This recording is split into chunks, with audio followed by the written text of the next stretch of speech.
நம்ம டெய்லி லைஃப்ல இன்னுமே கலோரிஸ் அப்படின்னா என்னன்னு தெரியாம நம்ம டெய்லி சாப்பிட்டுட்டு இருக்கோம். ஸோ இந்த வீடியோவில் நம்ம கலோரிஸ் அப்படின்னா என்னன்னு பார்ப்போம். அது தெரிஞ்சுக்கிறதுக்கு முன்னாடி இந்த மாதிரி எளிமையான நியூட்ரிஷன் டிப்ஸை நீங்க டெய்லி தெரிஞ்சுக்கணும்னா மறக்காம எனக்கு ஒரு ஃபாலோவை மட்டும் தட்டிவிடும். இப்போ நம்ம ஒரு கார் எடுத்தோம் அப்படின்னா அது ஒர்க் பண்றதுக்கு ஃபியூல் வேணும்.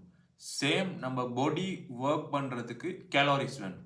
நம்ம பெட்ரோலை வந்து லீட்டர்ல அளக்குற மாதிரி கலோரிஸை கிலோ கேலோரிஸ் அப்படின்னு அளப்போம். இப்போ நம்ம சாப்பிட்ற எல்லா ஃபுட்டுமே நமக்கு வந்து கேலோரிஸை தரும். உதாரணத்துக்கு 1 கிராம் கார்போஹைட்ரேட் சாப்பிட்டோம்னா அதுலேருந்து 4 கேலோரிஸ்.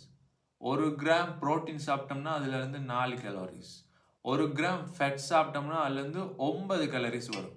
அதான் நம்ம ஃபெட் சாப்பிட்டா நம்ம உடம்புல அதிக அளவான கேலோரிஸ் ஹெட் ஆகுது. உங்களோட உடம்புக்கு ஒரு நாளைக்கு எவ்வளவு கேலோரிஸ், அதாவது கேலோரிஸ் ஈக்குவல் டு எனர்ஜி, எவ்வளவு எனர்ஜி தேவை அப்படின்றது உங்களோட ஏஜ், ஜெண்டர், நீங்க ஆணா பெண்ணா, அதோட உங்களோட body height and weight, daily activity, நீங்க டெய்லி செய்யற வேலைகளை பொறுத்து உங்களுக்கு ஒரு நாளைக்கு தேவைப்படுற கேலோரிஸ் அளவு வந்து தீர்மானிக்கப்படும். இப்போ உதாரணத்துக்கு ஒரு ஆண் எடுத்தோம்னா சராசரியா ஒரு ஆணுக்கு தேவைப்படுற கேலோரிஸ் அளவு 2500 3000.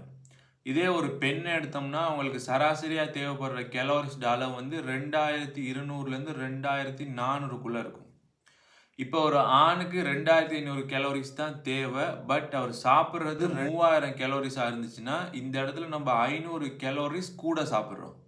ஸோ இந்த 500 கேலோரிஸும் பாடி என்ன செய்யும் அப்படின்னா நம்மளோட எதிர்கால தேவைக்காக சேமிச்சு வைக்கும். அதைத்தான் சொல்றது ஃபெட். அது ஃபெட்டாக தான் ஸ்டோர் பண்ணி வைக்கும். ஸோ இப்போ நமக்கு 2000 கேலோரிஸ் தான் சாப்பிட்றோம். நமக்கு 2500 கேலோரிஸ் வேணும், ஆனால் 2000 கேலோரிஸ் சாப்பிட்றோம். இந்த 500 கேலோரிஸ் எக்ஸ்ட்ராவாக தேவைப்படுது. இதை எங்கேருந்து எடுக்கும் அப்படின்னா நம்ம பாடியில் ஆல்ரெடி சேமிச்சு வச்சுச்சு அந்த ஃபெட்டா, அதை உடைச்சி அதிலிருந்து எனர்ஜி எடுத்து 2500 கேலோரிஸை பூர்த்தி செய்யும். ஸோ இந்த இடத்துல நமக்கு என்ன நடக்க போகுது, அந்த ஃபெட்டை உடைக்கிறனால நமக்கு வெயிட் லாஸ், ஃபெட் லாஸ் நடக்கும். உங்களுக்கு டெய்லி தேவைப்படுற கேலோரிஸ்லையும் பார்க்க 500 கேலோரிஸ் எக்ஸ்ட்ராவாக சாப்பிட்டீங்க அப்படின்னா வெயிட் கெயின் ஆகும்.